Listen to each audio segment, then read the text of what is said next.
Bonjour à tous, bienvenue sur ce nouveau webinaire organisé dans le cadre des Journées nationales des industriels, dédié cette fois-ci au test et à la vérification de la conformité des solutions au référentiel d'interopérabilité. Petit rappel des bonnes pratiques avant de commencer, donc le support de présentation sera mis en ligne sur le site de l'ANS, tout comme le replay. Et le replay, vous le recevrez également directement par mail dès la fin du webinaire. Vous avez un onglet questions sur la droite de votre écran, donc n'hésitez pas à poser vos questions. Il y a plein d'experts de l'interop qui sont là pour vous répondre aujourd'hui, donc n'hésitez pas, c'est le moment. Voilà, donc pour ce webinaire, on a Thierry Dard de l'ANS, Maël Couir de l'ANS, Jean-Christophe Covin qui est président d'Interop Santé, Thierry Lépinard de Medimust et enfin Laurent et Alain de Kereval. Écoutez, je vous passe la main. Et puis, bon webinaire à tous et surtout, n'hésitez pas à poser vos questions. Bonjour, bienvenue à tous. Bonjour, bienvenue à tous sur ce webinaire. Donc, ce webinaire qui comporte de nombreux intervenants. L'idée derrière, c'est bien sûr d'avoir aussi un peu un retour, un rétech sur la plateforme de test d'interopérabilité.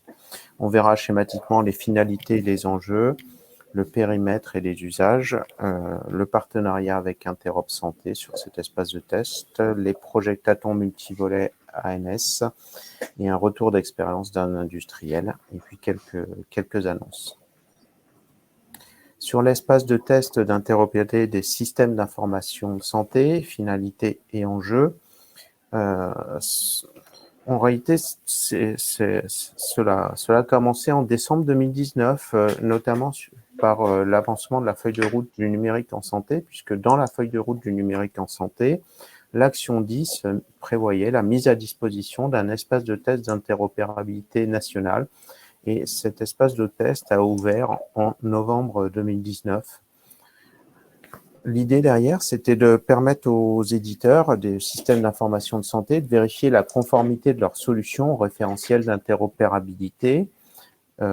D'abord, de permettre un accès aux outils de test en mode totalement libre service pendant les phases de développement. L'idée, c'était simplement quand un éditeur a décidé de développer une interface interopérable, c'est qu'il puisse avoir accès à ces outils de test quand il le souhaite, vraiment suivant son rythme et suivant sa feuille de route.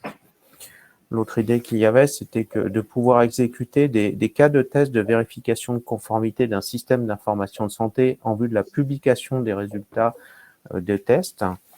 Et puis, l'idée aussi, bien sûr, c'était de permettre la participation à des projectatons réunissant des éditeurs, producteurs et consommateurs de données de santé pour réaliser vraiment des tests de bout en bout sur une durée courte. Un projectaton, c'est typiquement quelques jours, 2 jours classiquement, et on publie après ces résultats. L'idée des projectatons, c'est des projectatons qui permettent aussi derrière aux éditeurs de se connaître, d'apprendre à travailler ensemble et d'être dans des environnements où ils se parlent entre développeurs pour développer et améliorer l'interopérabilité. L'idée aussi de cette mise à disposition, c'était de permettre à un utilisateur d'un système d'information de s'informer aussi sur la conformité d'un produit. Slide suivante. Les enjeux de l'espace de test d'interopérabilité, on a potentiellement 4 types d'acteurs. Pour les industriels, c'était d'accélérer et simplifier l'implémentation des référentiels d'interopérabilité et des systèmes d'information de santé avec un peu un espèce de point unique des tests d'interopérabilité, de mettre ça sous la forme d'un bac à sable et d'organiser vraiment des événements de type projectaton pour animer l'écosystème autour du développement d'interfaces interopérables. Pour les maîtrises d'ouvrage des secteurs sanitaires et social, c'était d'améliorer la qualité des flux de données échangés, réaliser des tests des solutions déployées et aussi de donner de la visibilité sur la conformité d'une solution au référentiel d'interopérabilité. Pour les unités de production d'interopérabilité, qu'est-ce qu'on entend par unité de production d'interopérabilité? Ça va être par exemple Interop Santé qui produit aussi des référentiels d'interopérabilité. C'est d'améliorer la maîtrise de la conformité des systèmes d'information au référentiel. d'héberger les validateurs d'unités de production d'interopérabilité. L'idée de cet espace, c'est que ça ne soit pas un espace qui soit dédié uniquement à l'ANS, mais que ça soit vraiment un espace national, et donc des référentiels nationaux qui sont produits soit par l'ANS, soit par d'autres, par exemple Interop Santé, on puisse héberger sur cet espace des outils de test d'interopérabilité. Et enfin, contribuer au processus de référencement. Pour le cas de l'interopérabilité, les enjeux, c'était d'améliorer la maîtrise de conformité des systèmes d'information aux référentiels d'interopérabilité, de développer l'implémentation de ces référentiels sur le terrain et de fiabiliser les tests de conformité grâce à l'intégration dans un outil de conception, puisque maintenant, grâce à Gazelle, mais aussi grâce à d'autres outils, Art Decor et Simplifier pour ne pas les citer, on a une chaîne de production en continu des référentiels d'interopérabilité. Donc, ça nous permet d'améliorer la qualité des spécifications produites. Donc, un peu du win-win pour tous les acteurs. Alors, sur comment a été choisi l'outil et pourquoi ce choix de l'outil Gazelle qui est maintenu par un marché public par l'intermédiaire de la société Kereval, c'est que le cadre d'interopérabilité, il s'appuie sur des normes internationales, HL7, DICOM, etc., mais surtout sur des profils, c'est-à-dire sur la mise en œuvre de standards dans des cas d'usage. Qu'est-ce que ça veut dire? Ça veut dire tout simplement que je prends un cas d'usage, par exemple l'échange et le partage de comptes rendus de biologie, et je vais via ce profil dire que c'est un document de santé, donc je vais utiliser la norme HL7CDA. Donc on utilise beaucoup les profils d'IHE. La plupart du temps, ce que l'on produit, ce sont des extensions nationales de profils internationaux. Et donc, tout simplement, on a bénéficié de l'outil Gazelle, qui est l'outil d'IHE pour les tests d'interopérabilité, lorsque IHE International organise des connectatons, dans les différentes régions du monde, connectatons nord-américains, connectatons européens ou en Asie. Donc, c'était un peu tout simplement la suite des choix de la doctrine technique du cadre d'Interop qui nous ont amenés à choisir cette plateforme. Merci Thierry. Donc Thierry l'a dit, la ANS a choisi l'outil Gazelle comme espace de test d'interopérabilité des systèmes d'information de santé. Cet outil permet en effet de répondre aux attentes de l'ANS, notamment en termes de fonctionnalités attendues, à savoir une plateforme qui est accessible en libre service, une plateforme qui implémente nativement des standards internationaux de la santé et les profils IHE, ceux-là même qui sont préconisés, comme Thierry le rappelait, par l'ANS dans la doctrine du cadre d'interopérabilité. Et Gazelle permet également l'organisation d'événements de tests en facilitant la mise en relation entre les partenaires. Gazelle est d'ailleurs la plateforme utilisée lors des connectatons, qui sont des rendez-vous internationaux de tests d'interopérabilité qui réunissent les acteurs de la santé. Donc, dans les outils Gazelle qui sont disponibles et que vous pouvez utiliser, vous retrouverez des plans de tests qui vont permettre de définir une liste de cas de tests afin de garantir la bonne implémentation d'une solution logicielle vis-à-vis d'un standard ou d'un profil. Mais vous trouverez également des validateurs pour aider à développer des messages conformes et à fournir des preuves de test pour les différents cas de test, ainsi que des outils de simulation, que ce soit pilote ou bouchon, pour faciliter l'exécution des cas de test. Donc Kereval, qui est un acteur partenaire de IHE, est un laboratoire de test qui a acquis une expertise en interopérabilité des systèmes d'information de santé, notamment en assurant depuis une dizaine d'années la maintenance de Gazelle, ainsi que le développement des nouvelles fonctionnalités de nouveaux profils IHE et de nouveaux profils nationaux, ainsi qu'en participant à l'organisation d'événements de tests d'interopérabilité autour de profils internationaux, lors des connectatons, ou autour de profils nationaux, lors de projectatons, notamment ceux organisés par l'ANS.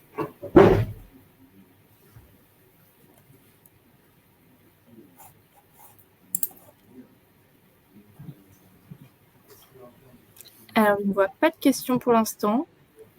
N'hésitez pas à les poser dans l'onglet questions et sinon je vous propose qu'on avance et puis on les prendra tout à l'heure si elles arrivent au cours de route.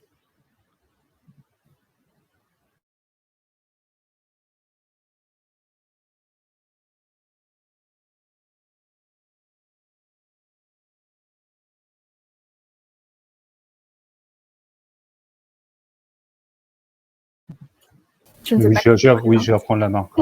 Merci Maël. Je cherchais mon micro, quoi. Donc, bonjour tout le monde, Maël Priour, chef de projet sur l'espace de test à l'ANS.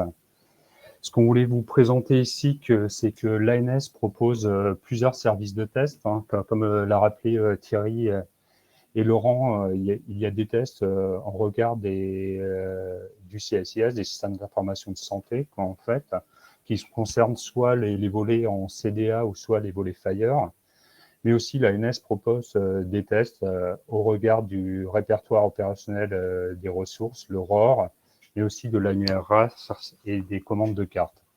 Donc, pour simplifier et améliorer la compréhension à l'accessibilité de ces services de test, on a mis à disposition sur le site web de l'ANS une page web, une boussole ou un arbre décisionnel qui permet de répondre à différentes problématiques par rapport à ces services de test, c'est-à-dire les réponses à qui, pourquoi, comment, dans quel cadre je dois utiliser tel test, telle plateforme, etc.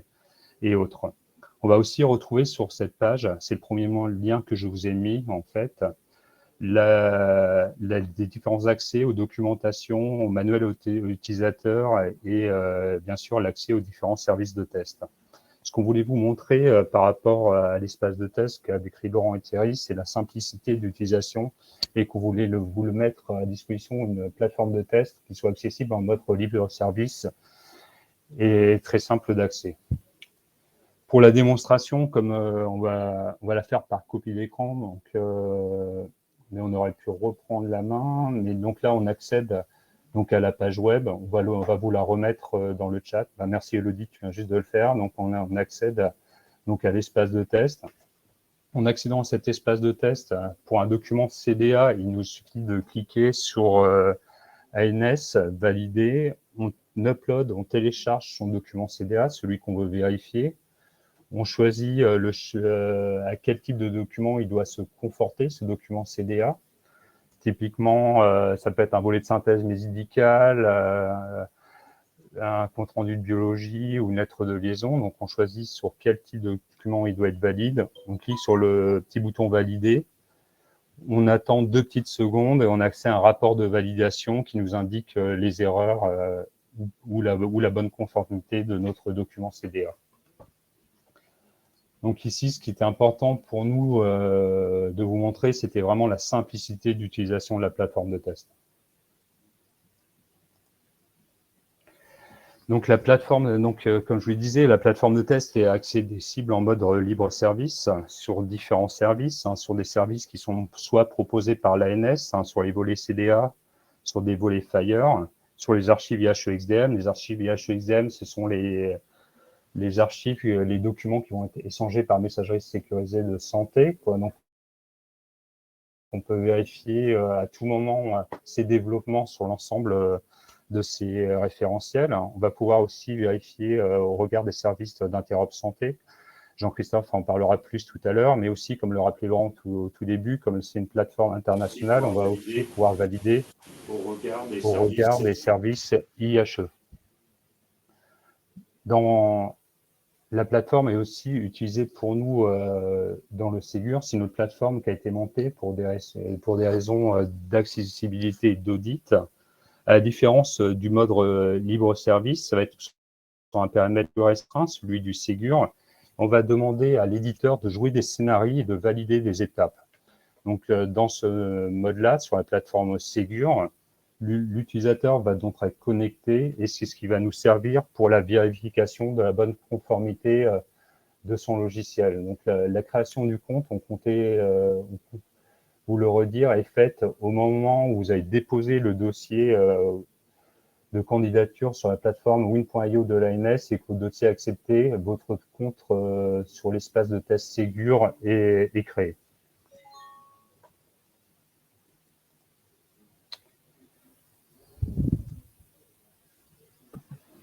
Alors, on a une question dans le chat. Bonjour, où trouver un ensemble de fichiers de tests CDAR2 HL7 nous permettant d'avoir des exemples pour développer nos solutions interop dans le cadre des exigences Ségur? Y a-t-il un référentiel des schémas XSD pour le CDA et où nous pouvons-nous utiliser ceux de hl7.org? L'ANS met à disposition un ensemble d'exemples, que ce soit les volets qu'elle profile, hein, que ce soit le VSM, le CR2 Bio et les autres volets. C'est dans une archive qui est sur le site de l'ANS qui s'appelle Test Contenu CDA.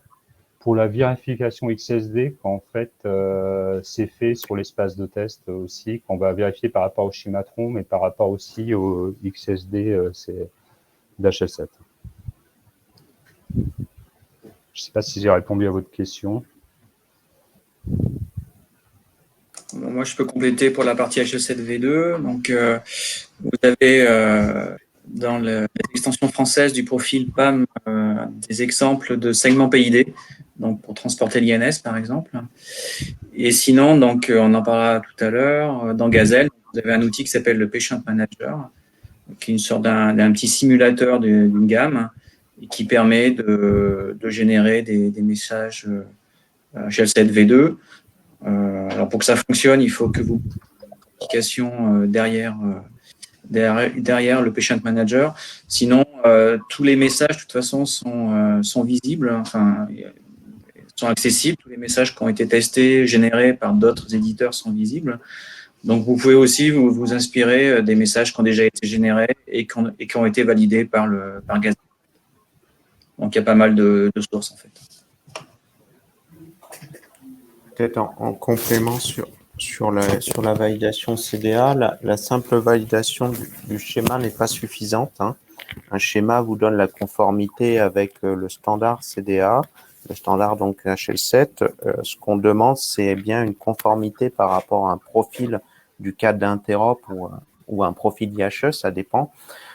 Et donc, pour ça, il faut passer des tests complémentaires qui s'appellent des schématrons, qui sont disponibles soit dans le test contenu CDA, dont Maël vient de mettre le lien, soit sur la plateforme Gazelle. Mais la simple validation par un schéma CDA n'est pas suffisante.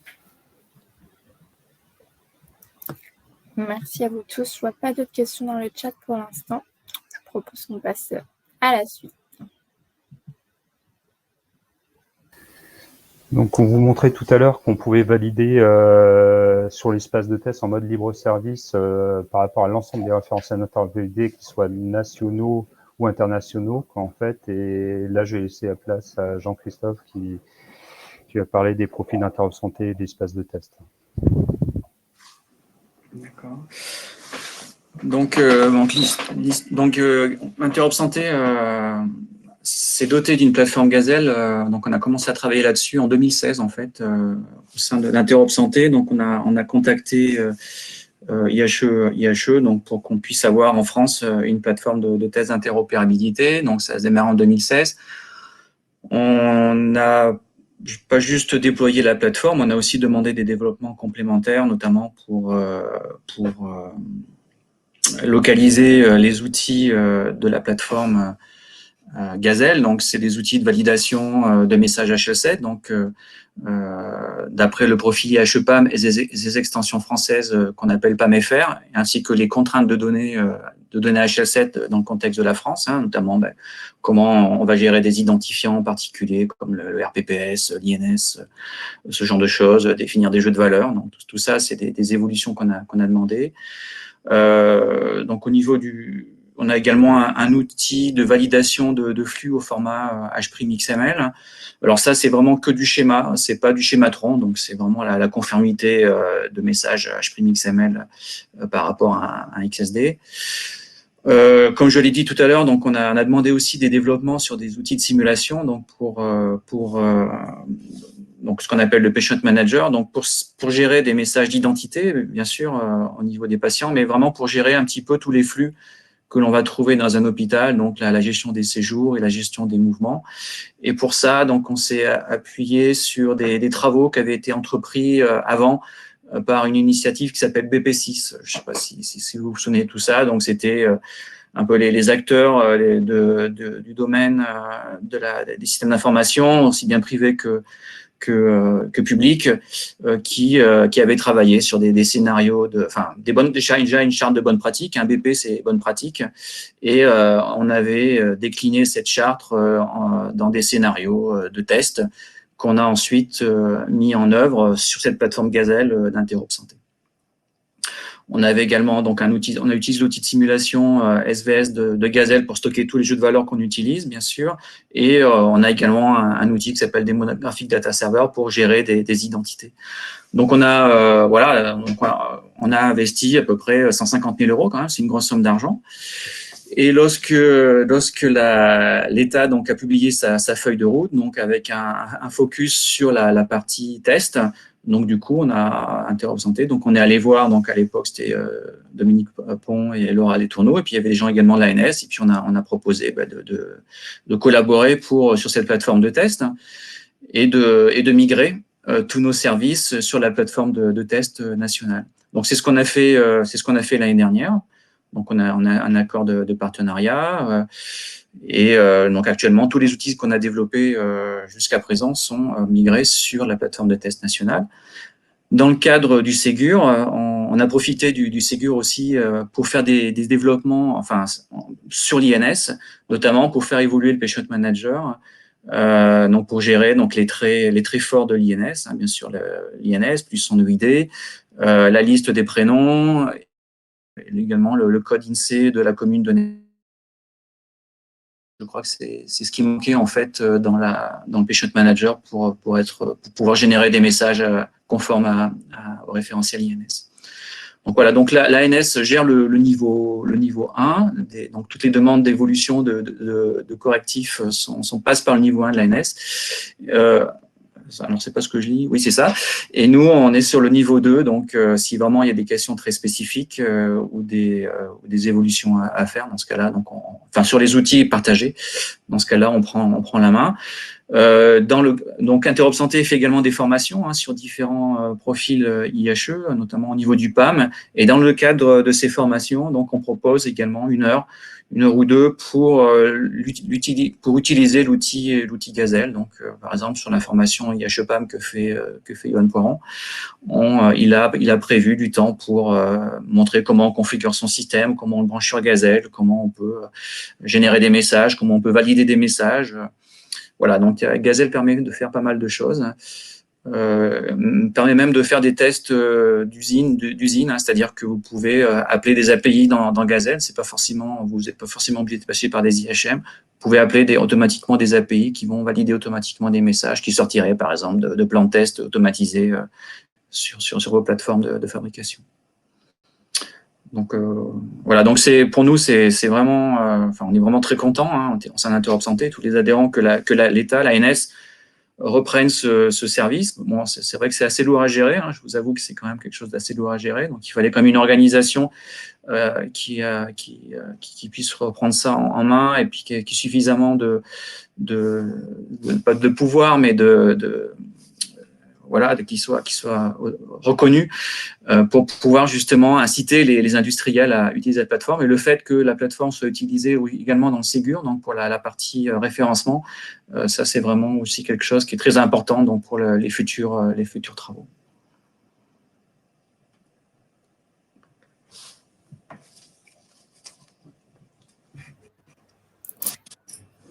Alors, est-ce que vous avez des questions sur cette partie-là? C'est le moment, n'hésitez pas à les mettre dans le chat.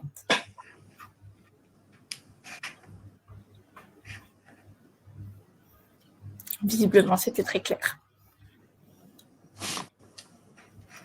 Sinon, comme tout à l'heure, je propose qu'on avance et on répondra aux questions tout à l'heure si elles arrivent juste après. Donc l'ANS organise, au regard des connectatons internationaux, l'ANS organise des projectatons, en fait, tous les ans, qui permettent donc de tester, pour les industriels, de tester leur bonne implémentation par rapport au regard des volets nationaux. Donc, on va vous expliquer un peu le projectaton. Donc, comme le disait Thierry tout à l'heure, Donc ça permet, c'est des événements qui sont très courts en fait, hein, sur 2 ou 3 jours, généralement en présentiel. Donc ça permet de quoi? D'échanger entre industriels, d'échanger avec les experts, d'échanger aussi avec l'ANS. Donc Penser Projectathon, ça permet donc aux industriels de tester leur développement au regard des standards nationaux, de faire des tests de bout en bout avec des logiciels différents, et donc aussi d'interagir avec donc les experts. Donc ça, en gros, en Penser Projectathon, comme c'est principalement les développeurs qui viennent, on corrige directement à la volée, quoi. Et donc ça permet de ressortir avec une solution fiabilisée à la suite du Projectathon. Donc l'ANS organise donc des Projectatons. À la suite de ça, elle en fait une communication. Elle communique sur la liste des éditeurs et dans différentes actualités. Donc le dernier Projectathon qui a eu lieu au mois de, si je dis pas de bêtises, c'était l'année dernière au mois de novembre, début novembre. Elle a eu lieu sur beaucoup de volets, quoi, ce qui fait qu'on a pu réunir beaucoup d'éditeurs, hein, que ce soit sur des volets CDA ou Fire. Vous les avez tous sous les yeux, les volets. Donc il y avait le volet synthèse médicale, le compte rendu de biologie, la vaccination, le cahier de liaison, quoi, et d'autres volets, quoi. Donc pendant ce Projectathon, on a 20 éditeurs ont pu venir, ce qui a mobilisé à peu près 63 développeurs. Vu le contexte Covid, l'événement a été organisé en distanciel l'année dernière. Pendant ce Projectathon, a mobilisé 14 personnes de l'ANS afin de répondre au mieux aux questions des éditeurs et de monitorer les tests. Ce qu'on a pu voir, c'est qu'on a mis donc un Slack, comme on était en distanciel. On s'attendait pas à ça, mais on a eu à peu près 5000 messages qui ont été échangés. Ce qui montre, ce nombre de messages, en fait, est important, et ça montre le besoin d'interagir, soit entre éditeurs ou soit avec les experts, en fait. Donc, on a vraiment besoin de moments privilégiés, en fait, pour pouvoir interagir entre éditeurs ou avec les experts de l'ANS. Donc, on a fait un petit questionnaire de satisfaction, et le questionnaire de satisfaction montre ce besoin.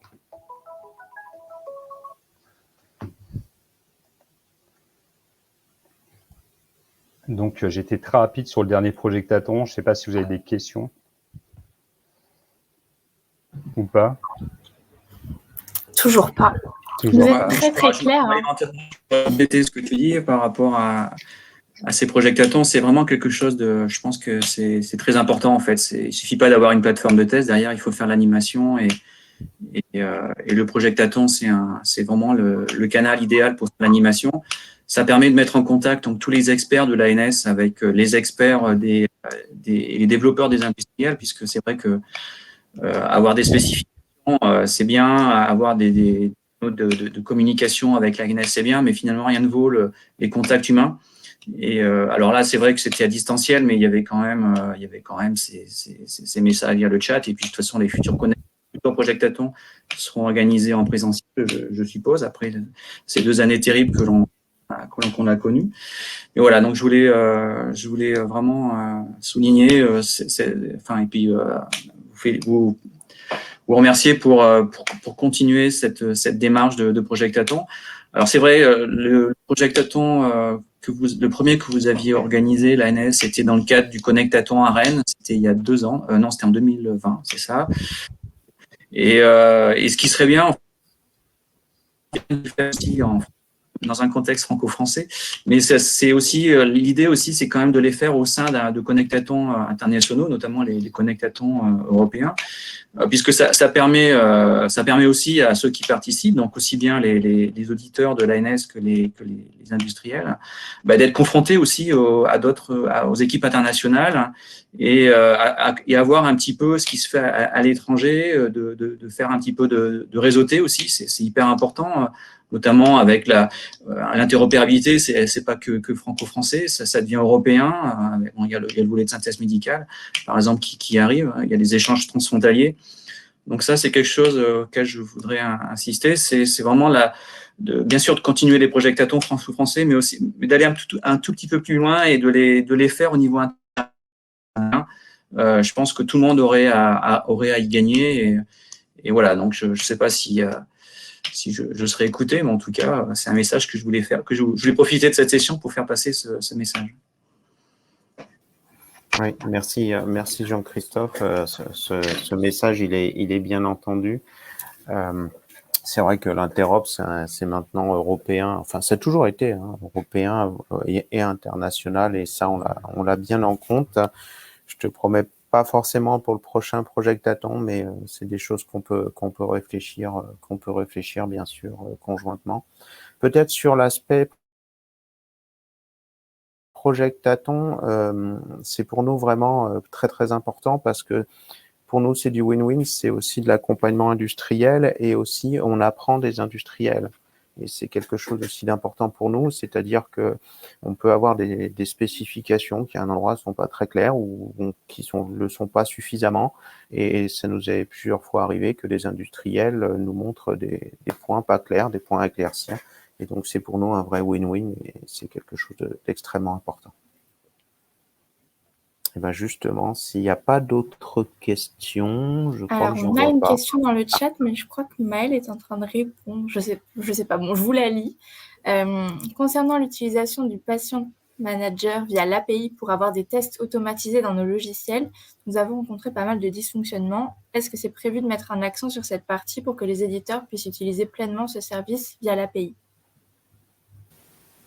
On va parler des API tout à l'heure, mais sur l'utilisation du patient manager, c'est plutôt Jean-Christophe, quoi. Tu pourras peut-être plus en parler, quoi. Comme c'est plutôt du ressort d'interop santé, comme tu le disais, quoi, que c'était quelque chose qui était initié par vous, en fait. Oui, on est en train Johan notamment, en train de regarder un petit peu cette API. C'est vrai qu'elle a été très très peu utilisée en fait. Elle était présente dès le début, mais en fait elle a été très très peu utilisée. Donc là, il commence à y avoir des demandes par rapport à cette API. Et donc, ce qu'il faut faire, c'est surtout, je crois c'est d'ouvrir des tickets. Il me semble que, je pense que sur la plateforme d'interopérabilité, il y a la possibilité de saisir des tickets. Donc, il faut que vous saisissiez les dysfonctionnements que vous trouvez. Après, ça et ensuite on travaillera avec Kereval pour les corrections, quoi. Mais ce qui est très important, c'est de bien les documenter, hein. Enfin, vous le savez, vous êtes des développeurs. Mieux c'est documenté, mieux Kereval pourra résoudre les problèmes et faire des corrections pour les prochaines versions. Merci. Pas d'autres questions. Je vous propose qu'on passe à la suite. Vous voulez encore remercier tous les participants pour le dernier Projectathon. On espère vous revoir nombreux pour le prochain Projectathon.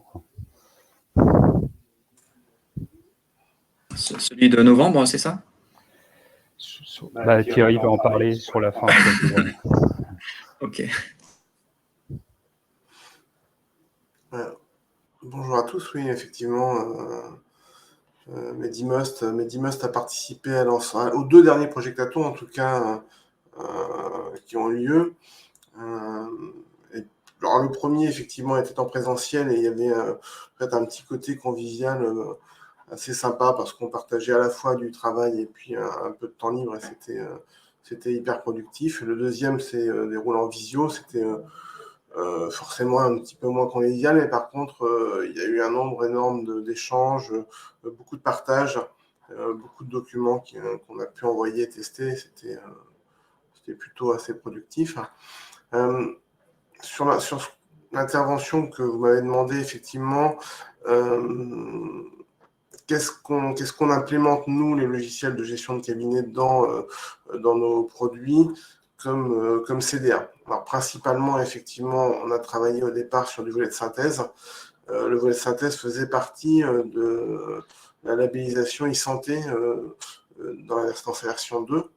Et donc, à partir du moment où on souhaitait passer cette labellisation, il fallait qu'on puisse produire des volets de synthèse médicaux et qu'on puisse les envoyer via les messageries sécurisés ou via les CDA. Donc, c'est là-dessus qu'on a travaillé en premier.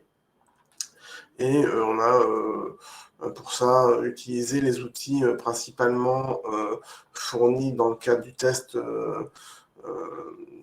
du fichier avec les tests. Là, on en parlait tout à l'heure avec les différents exemples, un test contenu CDA, les schématons qui étaient dedans, et ça nous a permis de produire déjà pas mal de choses.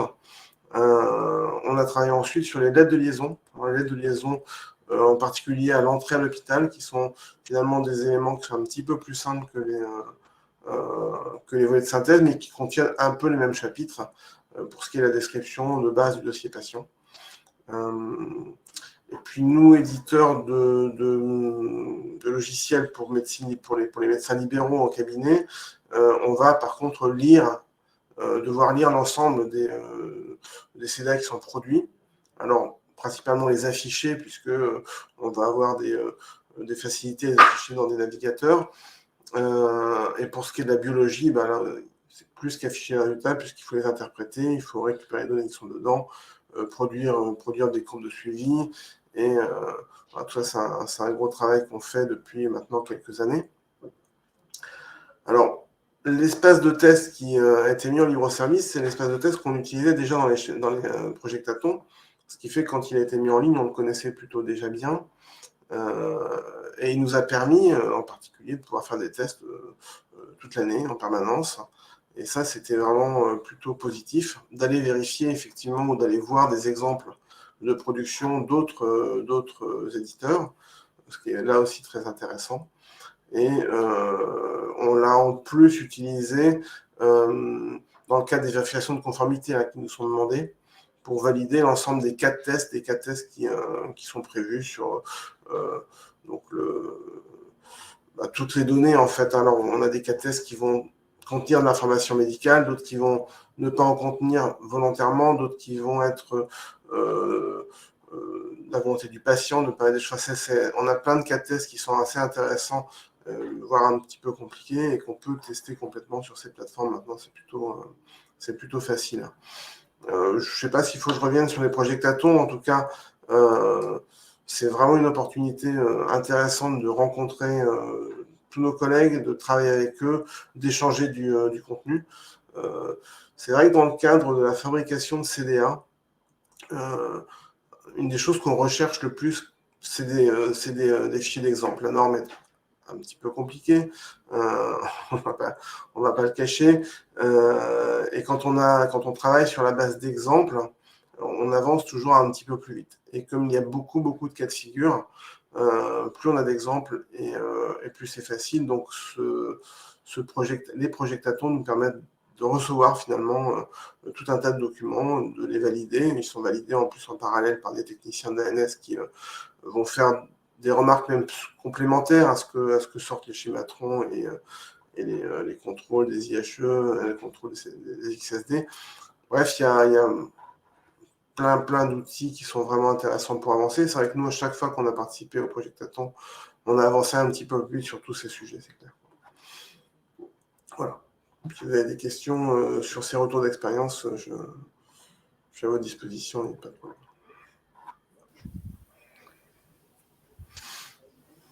Merci Thierry. Ce qu'on voulait vous présenter, en fait, c'est par rapport à cet espace de test, l'objectif, c'est de mettre à disposition un outil, comme vous l'avez compris, qui correspond à vos usages et à vos besoins. Donc, n'hésitez pas à nous faire remonter vos besoins. Donc, on vous a remis la balle de l'espace de test. Donc l'objectif, c'est vraiment ça, en fait. Donc, nous, ce qu'on fait, l'ANS, au regard de l'espace de test, c'est qu'on va publier, dès qu'un nouveau volet, que ce soit CDA ou Fire, est produit, on met à disposition directement, au regard de ce nouveau volet, les outils de test, le bon schématron, la bonne validation, etc. Donc, à tout moment, en fait, vous pouvez tester, au regard des nouveaux volets, la bonne conformité de vos développements et des documents qui en sortent. Donc, on produit là les volets en fonction du Ségur, qui vont correspondre à la vague 2 du Ségur, mais aussi on produit des volets en regard du médico-social par rapport au SIMDPH. Ce qui sort aussi, qui va sortir courant octobre, on a parlé de l'INS sur l'ensemble des outils de validation. Vous allez pouvoir vérifier la bonne conformité de vos documents avec l'INS. Ça a été implémenté dans tous les validateurs. Ce qu'on a mis à disposition, ce qu'on va mettre à disposition courant octobre, c'est un validateur Data Matrix, puisque maintenant, il est obligatoire sur le documents de santé de l'intégrer, le Data Matrix. Donc, on va mettre le validateur en fonction de ça, il y a quelque chose des choses qui sont mises en place aussi, c'est des simulateurs Fire pour pouvoir faire des tests de bout en bout. Pour l'instant, il est utilisé pour la CMDPH, mais on compte l'élargir sur l'ensemble des autres volets. On a parlé tout à l'heure d'API de validation. Ce qu'on a prévu d'ici la fin de l'année, c'est de fiabiliser ces API de validation et de les mettre à disposition sur l'ensemble des validateurs pour que ça soit vraiment très simple pour vous d'y accéder sans forcément passer par l'interface, l'intégrer dans les outils de contrôle de version continue. Et j'ai laissé la main maintenant à Thierry qui va vous parler du prochain Projectathon. Merci Maël. Donc,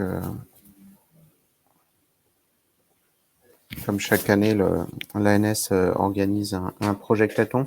Donc, le prochain Projectathon, il aura lieu du 14 au 17 mars 2022 sur un lieu qui, on vous en réserve la surprise, a priori sera vraiment pas mal sur Paris. 4 jours a priori, 4 jours pourquoi? Justement parce qu'on a vu que 2 jours c'était vraiment parfois un peu juste pour réaliser ces tests et donc on vous propose 4 jours sur ce prochain Projectathon. Sur ce prochain Projectathon, on est complètement à votre écoute. Donc n'hésitez pas via la boîte mail ans-espace-de-test.cisis@isanté.gouv.fr à nous proposer les volets que vous voulez tester, à derrière être totalement proactif et à revenir vers nous pour votre participation à ce prochain Projectathon.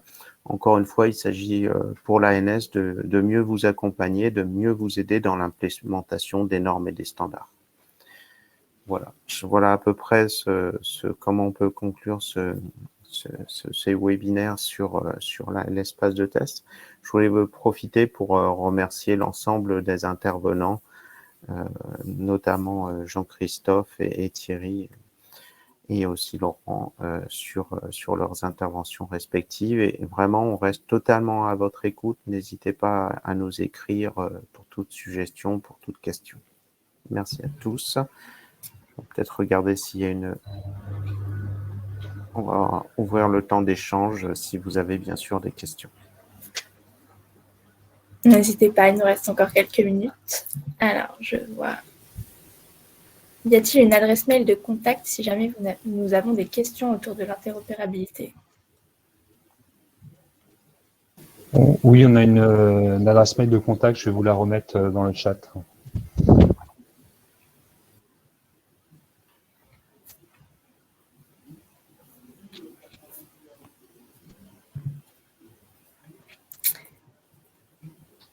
Bah, écoutez, si vous n'avez pas d'autres questions, je vous propose que termine ce webinaire. Merci à tous, aussi bien participants pour votre présence et aux intervenants. Encore bravo pour tout le travail que vous faites au cours de l'année. Je crois que Maëlle est en train de vous remettre l'adresse de contact dans le chat. Voilà. Donc, ci-sis@isanté.gouv.fr.